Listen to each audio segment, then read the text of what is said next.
पण साहेबावर टीका करणाऱ्या म्हणजे सूर्यावर दुखण्यासारखं आहे, त्याच्या तोंडावर धुका पडेल.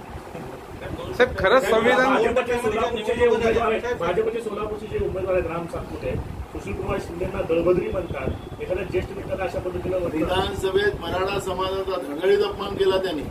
आम्ही त्याला माफी मागायला लावली एकदा आणि दोनदा. कुठल्याही समाजाच्या बद्दल या राम सातपुतेनं मराठा समाजाच्या लोकांनी ऐकलं पाहिजे. रेकॉर्डला आहे विधानसभेच्या.